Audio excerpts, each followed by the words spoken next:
धन्यवाद। Welcome sir. पंक्तिबद्ध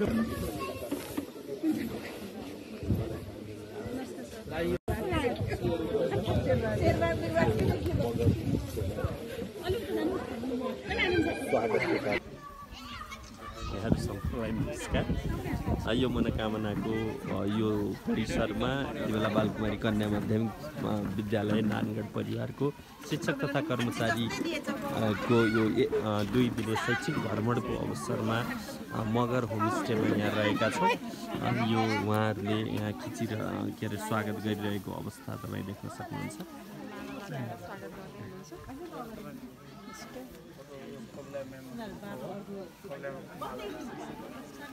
नमस्कार यहाँलाई सबलाई हार्दिक आभार।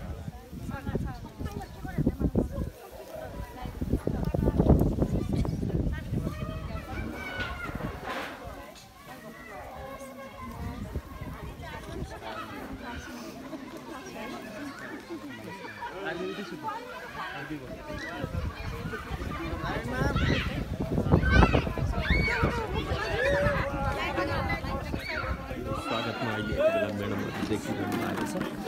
यो होमस्टेमा आदरणीय विद्यालयका पूर्व प्रधानाध्यापक रमेश सर पनि हुनुहुन्छ। सर आज यो मनोकामनाको यो दृश्य यो ठाउँमा आएर एज अ पूर्व हेड सर भएर यहाँ उपस्थित हुँदै गर्दा पूर्व सहकर्मीहरूसँग भेट्दै गर्दा कस्तो अनुभूति गर्नुभएको छ? छोटकरी यहाँ भनिदिनुहोस् विगतका वर्षलाई र अहिलेको अवस्थालाई समग्रमा थोरै केही कुरा दर्शाइदिनु।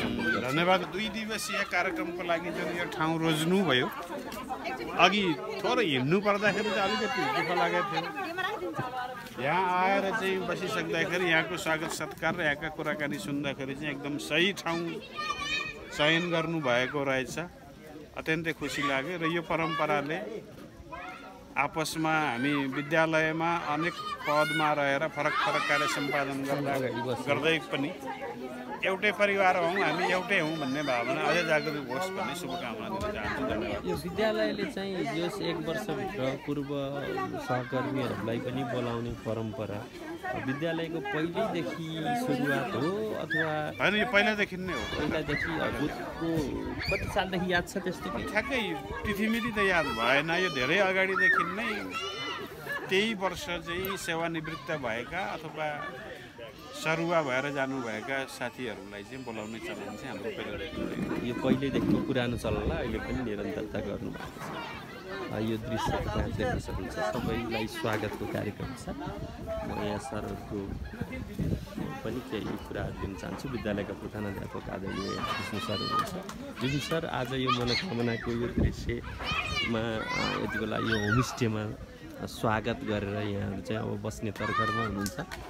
बालकुमारी कन्या माध्यमिक विद्यालयले विगतका वर्षहरूदेखि सधैँ यो शैक्षिक भ्रमणलाई निरन्तरता दिँदै आएको छ। यहाँको कार्यकालको पनि यो पहिलो भ्रमण हो कि पहिलो भ्रमणै हो?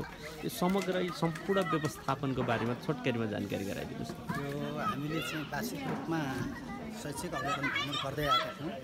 यस वर्ष हामीले यो गएको शैक्षिक सत्रको अन्त्यतिर नै यस किसिमको भ्रमणको आयोजना गरेका थियौँ। तर विशेष परिस्थिति यहाँ आन्दोलनको कारणले यस्तो भएको थियो र त्यसलाई अहिले अलि ढिलो गरेर यो आषाढको 13-14 गते मनोकामना एउटा धार्मिक पर्यटकीय स्थलमा आउने योजना बन्यो र हामीहरू यो ठाउँमा आज आएका छौँ। यो एक किसिमको वार्षिक कार्यक्रमभित्रको एउटा कार्यक्रम हो र यो कार्यक्रम व्यवस्थित गर्नका लागि एउटा भ्रमण संयोजक सहित भ्रमणको व्यवस्थापन गर्ने टिम छ। उहाँहरूले यसको व्यवस्थापनका कार्यक्रम गर्नुभएको छ र साथीहरू अहिले आज यहाँ विद्यालयबाट 42 जनाको टोली हामी आइपुगेका छौँ र मनोकामना मन्दिर दर्शन गरी यो होमस्टे क्षेत्रमा आइपुग्दा साथीहरू पनि खुसी हुनुहुन्छ। र अहिलेसम्मको अवस्था मनोरञ्जन। हस्, धेरै धेरै धन्यवाद दिन चाहन्छु सरलाई। यति बेला भ्रमण जुन संयोजन गर्नुहुने विद्यालयका सहायक प्राध्यापक अर्जुन सर पनि यहाँ सँगसँगै हुनुहुन्छ। अर्जुन सर, यो समग्र भ्रमणको संयोजन, बसाइ व्यवस्थापन लगायतका क्रियाकलापमा थोरै छोटो जानकारी गराइदिनु हुन अनुरोध गर्छु। नमस्कार माधव सर। हाम्रो विद्यालय बालकुमारी कन्या माध्यमिक विद्यालयको चाहिँ यो चैतमा आयोजना गरिएको थियो भ्रमण। त्यो बेलामा चाहिँ देशव्यापी 1 महिना लामो शिक्षक आन्दोलनको कारणले चाहिँ यो भ्रमण केही समयको लागि स्थगित रहन गयो।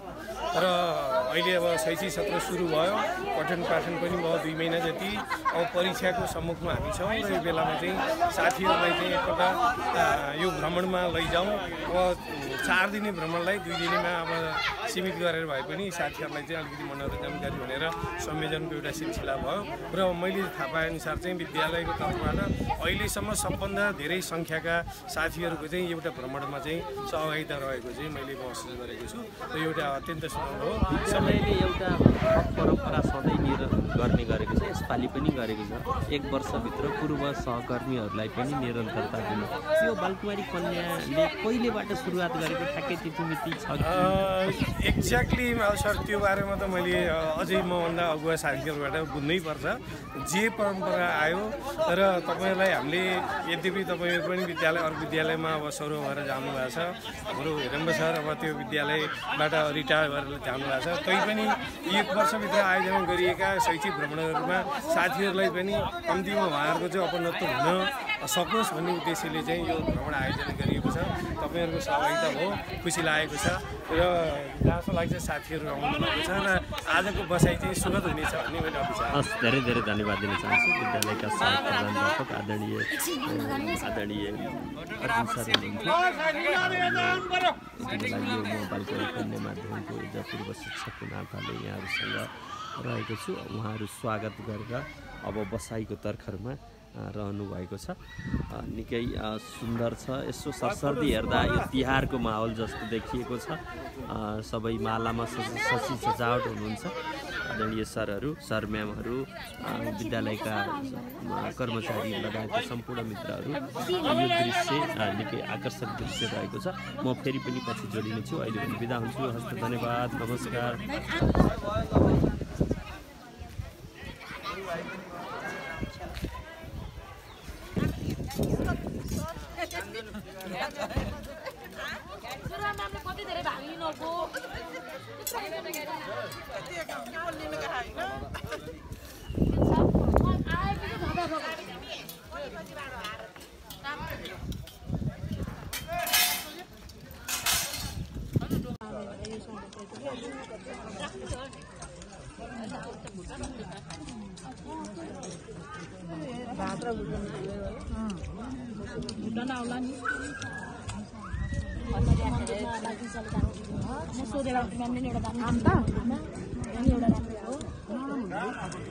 राम्रो फोटो हालिदिनु।